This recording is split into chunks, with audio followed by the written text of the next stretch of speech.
22장에서 26장은 3차 순환 논쟁입니다.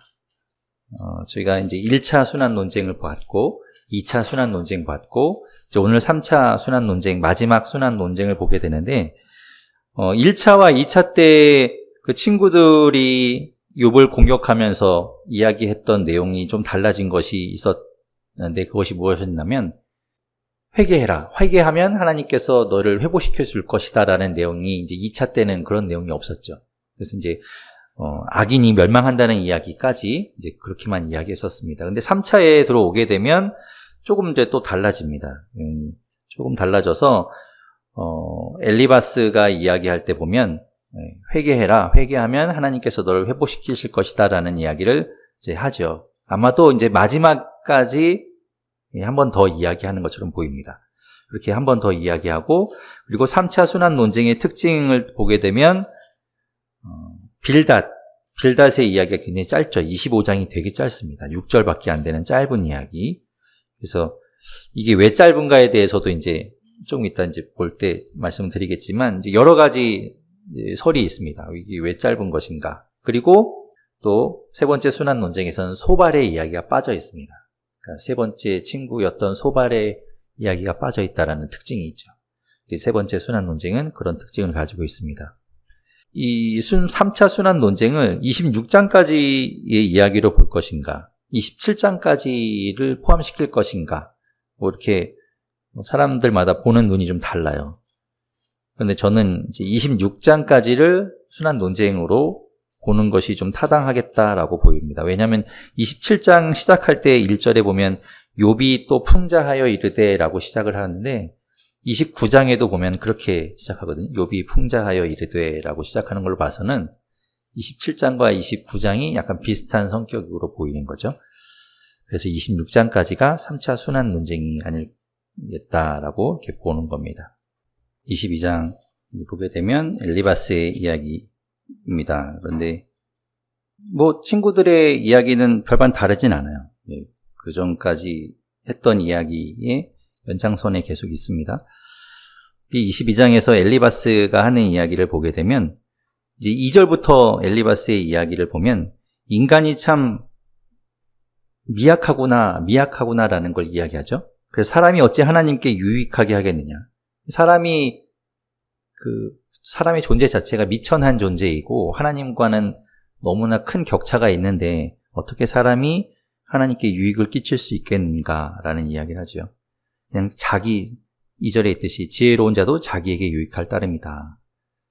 3절에 내가 의로운들 전능자에게 무슨 기쁨이 있겠느냐라고 이제 이런 식으로 이야기를 하죠. 그러면서 5절에 가면 이제 그가 하는 이야기가 이겁니다. 내 악이 크지 아니하냐. 결국 또 이야기하듯이 다 너의 죄악 때문이다라는 겁니다. 내 죄악이 끝이 없느니라 라고 말합니다. 그러면서 이제 6절부터 9절에 욥의 죄목을 이야기해요. 마치 검사가 이렇게 죄목을 낱낱이 하나하나 조목조목 이야기하듯이 욥의 죄목들을 하나씩 이야기합니다. 6절부터 보게 되면 이런 거죠. 까닭 없이 형제를 볼모로 잡았으며 네가 그렇게 했다는 거죠. 벌거벗은 자의 의복을 벗기고 목마른 자에게 물을 마시게 하지 아니하였고 줄인 자에게 음식을 주지 아니하였고 8절에 보면 권세 있는 자는 토지를 얻고 존귀한 자는 거기에서 사는구나. 이 이야기를 보면서 이게 뭘 잘못됐다는 거지? 라고 봤는데요. 이제 번역상에서 새 번역 성경을 보니까 이렇게 되어 있습니다. 거기는 이제 권세를 이용해서 남의 땅을 차지하고 그리고 존귀한 자라는 건 이제 지위를 이용해서 자기의 지위를 이용해서 그것을 빼앗은 그곳에서 누리고 사는다라는 이야기를 번역을 했습니다. 그리고 9절에는 너는 과부를 빈손으로 돌려보내며 고아의 팔을 꺾는구나. 이제 이렇게 6절에서부터 9절까지 이제 네가 그런 잘못을 저질러 왔다라는 걸 이야기합니다. 근데 사실은 욥이 그렇지 않았죠. 그렇지 않았어요. 욥은 하나님이 인정하는 의로운 사람이었기 때문에 온전한 사람이었기 때문에 이러지 않았습니다. 그런데 이 엘리바스가 왜 이런 이야기를 하는가? 이 유대인들의 생각에서는 하나님의 정의라는 게 있어요. 하나님은 정의로운 분. 근데 하나님의 정의라는 게 어떤 개념이냐면 하나님은 지금 여기서 이야기하고 있는 것처럼 그러니까 힘없는 사람들, 약자들을 돌보시는 하나님이시거든요. 그게 하나님의 정의예요. 그런데 지금 이제 이 욥이 죄를 지은 것, 이제 친구들도 알겠죠. 욥이 살아온 인생을 알고 있기 때문에 욥이 볼 때 뭐 특별한 죄는 저지른 것 같지 않지만 뭐 부지불식간에 이런 잘못을 저지르지 않았을까. 하나님이 정의로운 분이시고 하나님이 뜻하시는 그 정의를 깨뜨리는 일. 그러니까 여기서 나 얘기하는 것처럼 약자들 그리고 돌봐야 될 사람들을 돌보지 않은 것들. 그런 잘못을 저지르지 않았겠냐라고 이야기하는 겁니다. 제 6절부터 9절에 있는 내용이 우리한테도 물어봐야 되는 내용인 거예요. 지금도. 그래서 예수님이 이웃 사랑하기를 내 몸과 같이 사랑해라라고 하신 것처럼 이게 굉장히 중요한 개념인 거죠. 사랑이 실천되는 내용이기도 한 겁니다. 엘리바스의 이야기를 쭉 보다 보면 하나님의 이제 위대하심에 대해서 이야기하고 있어요. 12절부터 보면 하나님은 높은 하늘에 계시지 아니하냐. 우두머리 별이 얼마나 높은가. 하나님의 위대하심. 그리고 그렇지만 2절에서 이야기했듯이 사람은 그에 못 미치는 미약한 존재인 것을 이야기합니다. 그래서 결국 이야기해왔듯이 악인은 멸망을 당하게 되어 있다. 19절, 20절에 그런 이야기를 하죠. 의인은 그 악인들을 보면서 기뻐하고 죄 없는 자는 그들을 비웃기를 우리의 원수가 망하였고 그들의 남은 것을 불이 삼켰느니라 하리라. 악인은 결국 그렇게 된다. 그러니 21절부터 너는 하나님과 화목하고 평안하라 라고 이야기합니다. 그렇다면 하나님께서 내게 복을 주시고 하나님이 너와 함께 하셔서 너를 회복시킬 거다 라는 이야기를 하죠. 회개해라 라는 이야기를 합니다. 계속 이제 변하지 않아요. 엘리바스나 친구들의 이야기는. 그에 대해서 이제 욥이 23장과 24장에서 답변을 하지요. 23장을 이제 들어보시거나 읽어보시면 아시겠지만 욥이 그전에도 그랬지만 이 감정 기복이 굉장히 심해지죠. 굉장히 요동칩니다. 완전히 이렇게 하나님을 신뢰하고 하나님을 찬양하고 내가 그 앞에서 의롭다고 아주 당당하게 이야기하다가도 완전히 밑으로도 곤도박질 쳐서 탄식하고 많이 절망하는 그런 감정이 이렇게 왔다 갔다 하는 모습이 보이거든요. 23장이 아주 전형적으로 그렇게 보입니다. 23장에 보게 되면 2절부터 욥이 이야기하는데 7절까지 보게 되면 자신이 이제 무죄하다는 것을 확신하죠. 그렇게 이제 하나님 앞에서 해도 당당할 만큼 자신이 이렇게 의롭다라는 것을 당당하게 이야기합니다. 그래서 6절에 이제 이렇게 이야기해요. 그가 하나님이 큰 권능을 가지시고 나와 더불어 다투시겠느냐? 아니로다. 도리어 내 말을 들으시리라. 하나님을 만나서 내가 이야기하면 하나님이 도리어 나의 말을 들어주실 것이다. 그 정도로 내가 하나님 앞에 죄를 지어서 하나님 앞에 벌을 받을 그런 사람이 아니다. 하나님이 오히려 내 얘기를 들으실 뿐이다. 라고 이제 이야기하죠. 그런데 이제 8절, 9절에 보면 그러다가 갑자기 이게 감정이 밑으로 툭 떨어져서 그런데도 내가 앞으로 가도 그가 계시지 않고 뒤로 가도 보이지 않고 어디를 봐도 만날 수가 없구나. 하나님 만나면 하나님이 내 이야기를 들어주시고 내가 그렇게 죄 짓지 않았다는 걸 이렇게 이야기해 주실 텐데 하나님을 볼 수 없으니 절망적이구나라는 이야기죠. 그러다가 또 10절에서 또 다시 이제 감정이 또 올라옵니다. 그래서 10절에 우리가 잘 아는 성경 구절인데 이 말씀을 하죠. 그러나 내가 가는 길을 그가 아시나니 그가 나를 단련하신 후에는 내가 순금같이 되어 나오리라. 욥은 확신하고 있는 거예요. 그러니까 자기가 죄를 지어서 하나님한테 형벌을 받는 것이 아니라 하나님이 정확하게 알 수는 없지만 나를 지금 단련하고 계시구나 라고 이야기하는 거죠. 그래서 내가 그 단련을 견디어 나가면 순금같이 되어서 예전 성경엔 정금같이라고 했던 그게 내가 될 것이다 라고 확신합니다. 그러다가 또 이제 13절부터는 또다시 이제 절망하죠. 그런 뜻이 일정하시니 누가 능히 돌이키랴 그의 마음에 하고자 하시는 것이면 그것을 행하시나니 그러면서 자신이 탄식, 절망에 대한 이야기를 합니다. 지금 이 욥은 굉장히 감정이 요동치고 있는 상태라는 걸 볼 수 있어요. 자, 그래서 이제 24장에 가게 되면 욥이 이제 악인에 대한 이야기를 이제 하게 되죠. 아까 엘리바스가 욥의 제목이라고 욥한테 네가 잘못한 거 이거 네가 잘못하지 않았니라고 이야기했던 22장 6절에서부터 9절까지 이야기가 약자에 대해서 네가 그들을 돌보지 않고 그들의 것을 빼앗고 했던 거, 그들을 돌보지 않았던 거에 대해서 욥에게 지적했었잖아요. 그것이 악인이다라는 것은 이제 모두 다 가지고 있는 개념인 거죠. 그래서 이 욥이 24장에서 그런 사람에 대한 이야기를 합니다. 악인에 대한 이야기를 하면서 2절부터 그런 이야기를 하죠. 어떤 사람은 땅에 경계표를 옮기고 양떼를 빼앗아 기르며 남의 것을 빼앗는 거예요.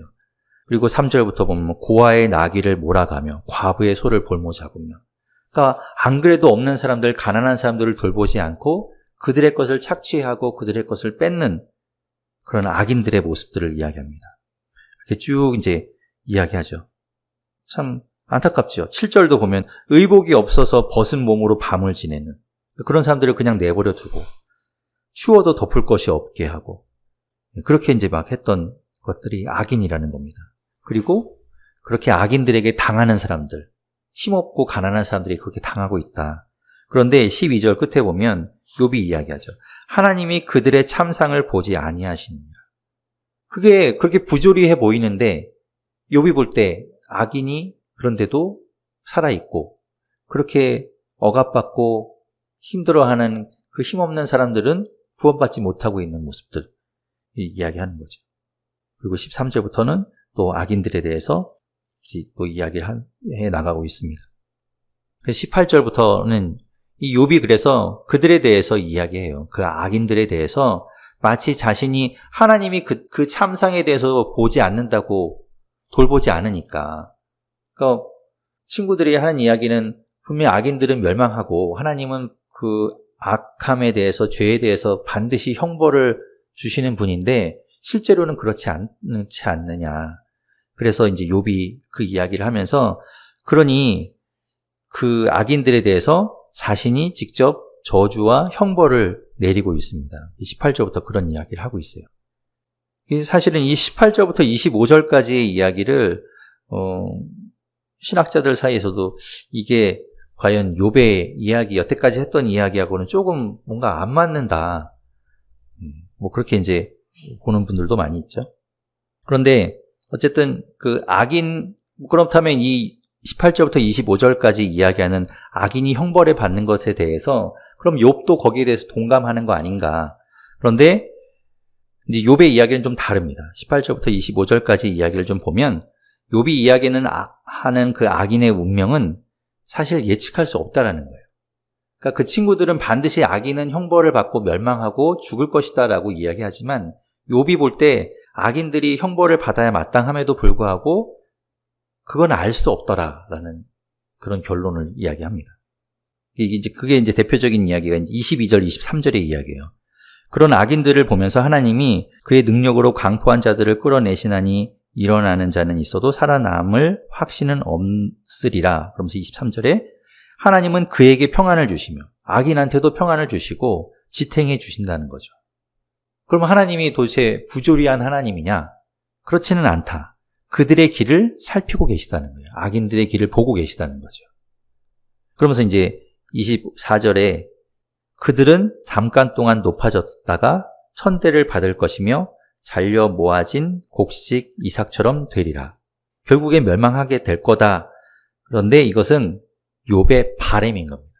실상은 이제 친구들이 이야기한 것처럼 그렇게 이야기하지만 실제로는 그렇지 않은데 욥이 이야기하는 건 그렇게 됐으면 좋겠다는 거예요. 너희들이 이야기하는 것처럼, 자네들이 이야기하는 것처럼 그렇게 되면 좋겠네, 차라리. 그렇지 못한 모습을 보니 안타까운 거지 그렇게 되면 좋겠다라는 그런 마음인 거죠. 욥이 이제 그렇게 이야기를 합니다. 그러면서 이제 25장에 가면 수앗 사람 빌닷이 이야기를 합니다. 그런데 처음에 얘기했듯이 빌닷의 이야기가 굉장히 짧아요. 6절밖에 안 되는 짧은 이야기로 되어 있습니다. 마치 이야기를 다 마치지 않는 듯한 이야기, 뉘앙스가 좀 있습니다. 그러니까 하나님이 하나님과 사람에 대한 이야기를 하면서 하나님은 주권이 있으시고 위대하시고 사람은 그 앞에서는 정말 벌레 같은 존재다라고 이야기하고 그 뒤에 이제 보통 때 같으면 이야기하겠죠. 네가 그러니 하나님 앞에 뭐 회개하고 돌아와라라는 이야기를 해야 될 것 같은데 그런 이야기가 빠져 있어요. 그래서 이 왜 이렇게 짧은가에 대해서 아마도 욥이 말을 끊고 들어가는 거 아니냐라고 이제 보는 거죠. 더 듣기 싫다 이제 이러면서 끊고 들어가기 때문에 그래서 이제 마치 말을 다 완성하기 전에 이제 욥이 끊고 들어가는 거고 그래서 뒤에 세 번째 친구에 대한 건 없는 거죠. 아예 말을 못하도록 막아버리는 그렇게 이제 보는 분들도 계십니다. 어쨌든 이제 이 빌닷이 하는 이야기는 그죠. 하나님은 위엄이 있으시고 주권이 가지시고 높은 곳에 계시고 그에 더불어서 이제 사람은 정말 하찮은 존재다라는 이야기를 합니다. 그리고 앞에서 욥이 이제 이야기하잖아요. 그렇게 악인들이 있고 이렇게 부당하게 당하는 사람들이 있는데도 불구하고 그렇게 너희가 이야기처럼 그 악인들이 그렇게 형벌을 받지 않고 있으니 하나님이 그들을 보지 않는 거 아니냐 뭐 이렇게 이제 이야기했었는데 이 빌닷이 이야기하는 건 하나님은 심판하고 계시다라는 그런 거예요. 3절의 이야기죠. 그의 군대를 어찌 계수할 수 있으랴. 하나님의 군대가 셀 수 없는 그 군대가 지금도 일하고 있다. 그가 비추는 광명을 받지 않은 자가 누구냐. 하나님의 빛이 비추고 있다. 이미 하나님은 일하고 계시다는 거죠. 욥이 이어서 26장에서 그에 대한 답을 하는 거죠. 26장의 욥의 답을 보면 하나님에 대한 지금 이제 이야기했던 25장에 이야기했던 빌닷의 이야기를 받아서 26장에서 이제 욥이 그것을 또 이야기합니다. 26장의 이야기를 이제 들어보면 그런 느낌이 들죠. 그러니까 앞에서 25장에 이제 빌닷이 하나님의 위대하심에 대해서 이야기하면서 인간이 참 더덥고 미약한 존재라는 이야기를 하고 있는데 욥이 그것을 딱 자르고 들어가서 너만 그런 거 아는 거 아니다. 그러면서 이제 마치 이제 욥이 하나님에 대해서 내가 더 잘하는 것처럼 막 이렇게 이야기하죠. 26장에 이제 5절부터 보면 하나님이 어떤 분이라는 거 나도 알고 있다라는 이야기를 합니다. 하나님이 어떤 분인지 우주 만물을 다스리는 분인 것을 그런 위대하신 분이라는 것을 안다라고 해서 이제 이야기하는 걸 보게 됩니다. 2절부터는 비난하는 거죠. 친구들에 대해서. 참 잘도 도와주는구나. 이제 5절부터 그 하나님에 대해서 하나님의 위대하심에 대해서 이야기하는데 보면 5절부터 이야기하는 것을 보면 이 고대인들의 그러니까 이때 당시의 사람들의 우주관을 볼 수 있어요. 지금은 우리가 우주가 어떻게 생겼는지 알잖아요. 지구는 둥그렇고 우주 한 공간에 지구가 하나 있는 거 이렇게 알지만 이때는 그렇지 않았잖아요.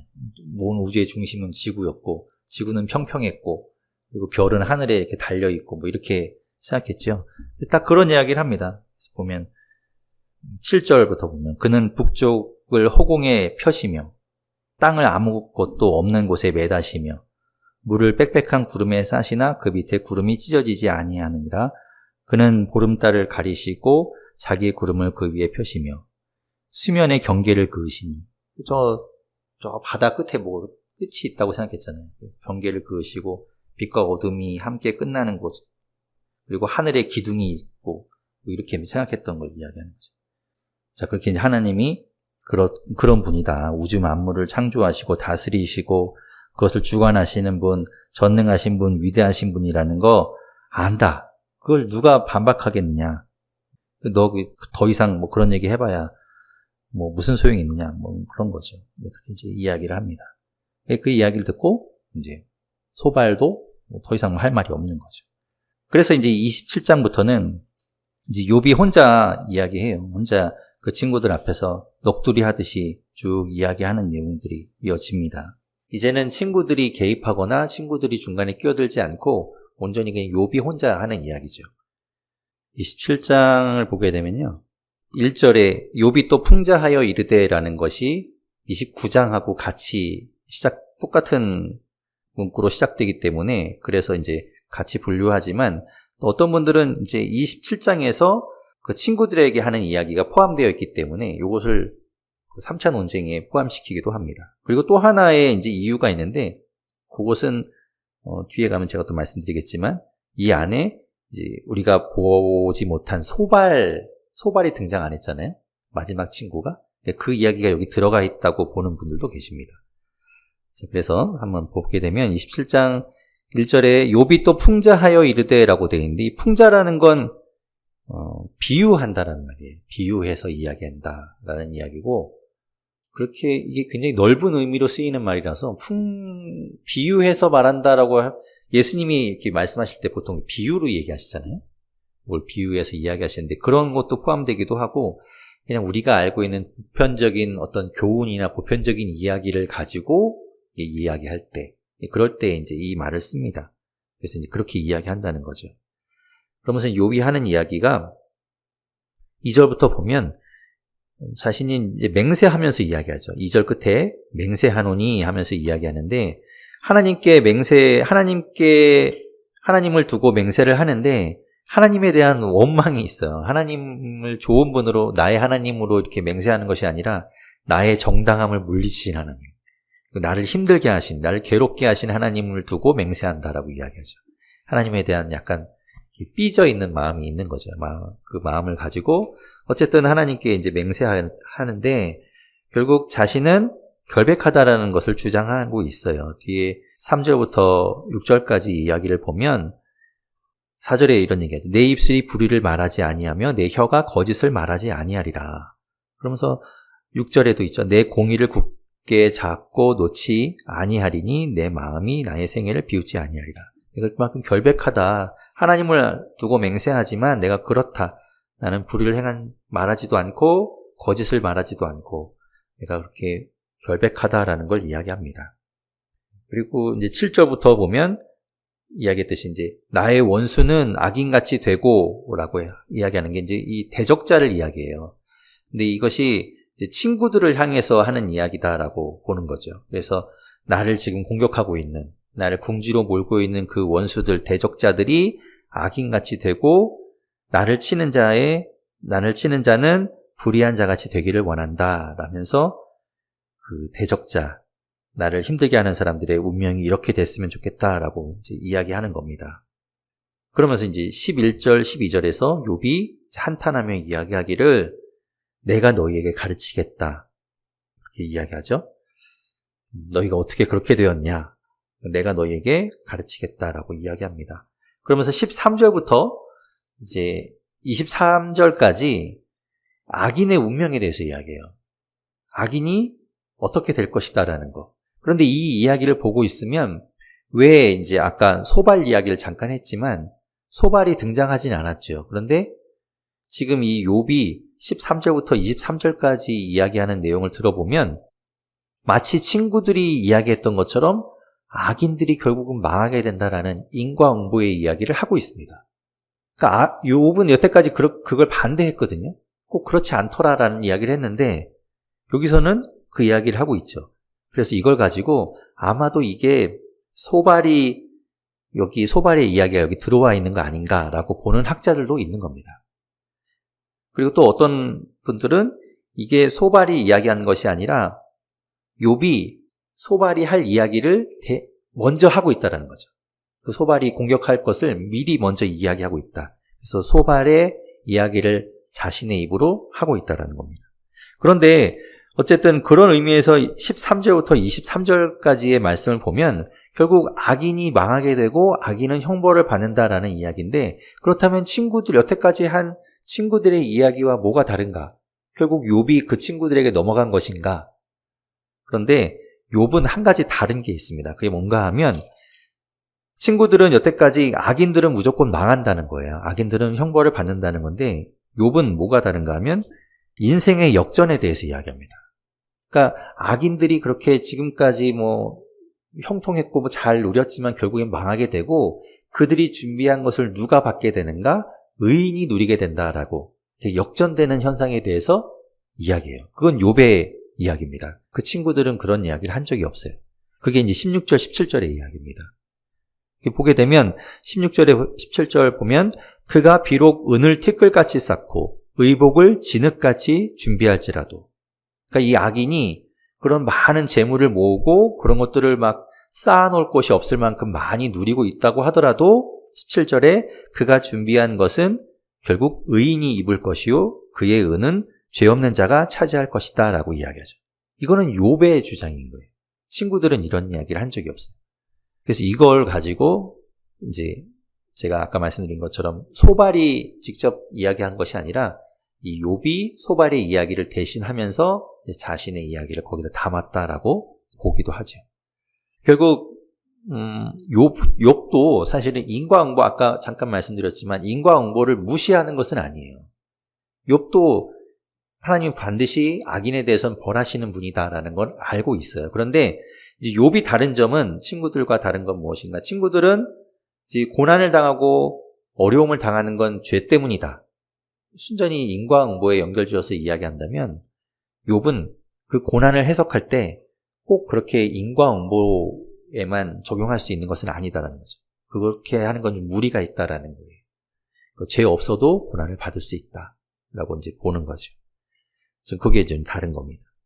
자, 그렇게 이제 욥이 이야기를 하고 있어요. 그리고 그 뒤에 이제 이어지는 얘기도 이제 악인들이 벌을 받는, 악인들이 막 멸망하는 이야기를 하고 있죠. 28장에 가면 이건 조금 생뚱맞은 이야기가 하나 들어가 있습니다. 그래서 28장은 뭐 지금까지 하던 이야기하고 있고 전혀 맥락에 어울리지 않는 이야기가 갑자기 들어가 있어요. 그러니까 뭐 지혜에 대한 이야기가 갑자기 들어갑니다. 그러니까 지금까지 막 다른 이야기를 하다가 막 자기가 결백한 이야기를 하고 하나님이 어떤 분인가, 하나님은 위대하신 분, 뭐 이런 이야기가 주류였는데 갑자기 이제 지혜에 대한 이야기를 하고 있어서 이게 어떻게 해석해야 되는가에 대해서도 좀 논란이 있기도 하지요. 28장에 이제 보게 되면 지혜와 명철에 대한 이야기를 합니다. 28장 1절부터 11절까지를 보게 되면 우리가 이제 광물을 캐내는 이야기를 해요. 은이나 금이나 철, 동 같은 것들을 캐내는 방법, 그런 것들을 구하는 것, 그리고 그 외에도 여러 가지 청옥, 뭐 사금 이런 것들을 구하는 것, 사람들이 얼마든지 광물을 발견하고 그것을 캐낼 수 있다. 사람은 그런 능력이 있다라는 걸 이야기합니다. 그런데 이 12절에 가게 되면 그러나 그런 것들은 사람이 얼마든지 구할 수 있고 찾을 수 있지만 12절부터는 지혜는 어디서 얻으며 명철이 있는 곳은 어디인지 사람이 알지 못한다는 거예요. 다른 눈에 보이는 것들은 얼마든지 찾을 수 있지만 정작 중요한 지혜와 명철은 찾을 수 없다. 그것이 이제 욥이 하는 이야기입니다. 그래서 여기서 이야기하는 게 이제 뭐 이렇게 해석할 수 있겠죠. 친구들이 자기가 이제 지혜를 알고 있는 것처럼 하나님의 지혜를 말하듯이 욥에게 막 이야기하잖아요. 인과응보에 대한 이야기를 하지만 그것에 대한 이제 비판을 하고 있는, 돌려서 이야기하는 거죠. 진짜 지혜는 사람이 얻거나 사람이 발견하거나 사람이 얻는 것 아니다. 그것은 사람이 구할 수 없는 거다. 라고 이야기하는 겁니다. 그리고 지혜가 우리가 사람이 얻을 수 없는 거기 때문에, 구할 수 없는 거기 때문에 하나님께 있는 것. 그래서 자신의 문제, 자신이 지금 당하고 있는 이 고난의 문제를 결국엔 사람이 해결할 수 없는 것, 하나님이 하시는 것이다 라는 그런 뭐 의역을 할 수 있을 것 같아요. 그래서 이제 여기서 이야기하고 있는 거는 결국에는 지혜가 어디 있는가, 12절에 있는 것처럼 지혜가 어디 있는가, 명철이 어디 있는가, 그 지혜가 어디 있는가, 일단은 where에 대한 문제, 어디에 있는가라는 문제이고, 그리고 결국엔 또 그것을 어떻게 구하는가에 대한 문제이죠.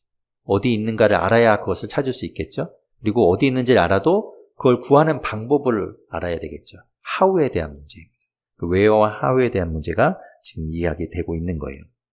그래서 11절까지 이야기한 것처럼 광석은 얼마든지 사람이 찾고 그것을 캐낼 수 있지만 지혜와 명철은 어디 있는지도 모르고 어떻게 구하는지도 사람은 알 수 없다. 그런데 23절에 이야기하죠. 그것을 어떻게 아는가? 하나님은 알고 계시다는 거예요. 하나님이 그 길을 아시며 어떻게 구하는지를 아시며 있는 곳을 알고 계시다는 거죠. 하나님만이 알고 계시다. 하나님만 하나님에게만 있다라는 겁니다. 자, 그런 이야기를 하다가 결국에 28절에 가면 이제 그 결론을 딱 이야기합니다. 사람에게 말씀하셨도다. 보라, 주를 경외함이 지혜요, 악을 떠남이 명철이니라. 그게 결국 지혜와 명철이라는 거죠. 지혜라는 게 뭔가요? 지혜와 명철이라고 하는데, 지혜라는 건 쉽게 이야기하면 어떻게 하면 좋을까를 아는 게 지혜죠. 뭐 문제를 만났을 때, 어려움을 만났을 때, 그래서 어떻게 하면 좋을까를 방법을 찾는 것, 그게 이제 지혜이죠. 명철이라는 거는 깨달음에 대한 이야기이죠. 어떤 것을 이제 왜 그런가에 대한 깨달음을 얻는 것, 이제 그것이 이제 명철이라고 할 수 있어요. 그러니까 지혜와 명철이 그런 의미인데 28절에 보면 주를 경외함이 지혜다라고 이야기해요. 그러니까 어떻게 하면 좋을까? 그것을 주를 경외한다는 것은 하나님을 두려워한다는 거거든요. 하나님을 두려워하고 존경한다는 그런 의미지만 그것이 이제 하나님께 내가 두려움을 가지고 그 앞에서 낮아지는 거거든요. 하나님께 맡기는 것. 두려운 존재기에 그 앞에서 교만하거나 내가 하겠다는 것이 아니라 하나님을 두려워하고 하나님께 맡기고 하나님 앞에 내가 낮아지면 하나님께서 하시도록 하는 것, 그것이 지혜라는 거죠. 그리고 악을 떠남이 명철이라. 악에서 떠나는 것이 결국엔 진정한 깨달음이라는 거예요. 그 이야기를 하고 있습니다. 말씀드렸듯이 이제 이것은 그렇기 때문에 하나님께 지혜가 있고 하나님을 경외하는 것, 그리고 악에서 떠남이 명철이기 때문에 하나님께 모든 것이 달려있다라는 이야기를 하려고 하는 것 같습니다. 그래서 이제 지혜에 대한 이야기를 28장에 하고 있는 거죠.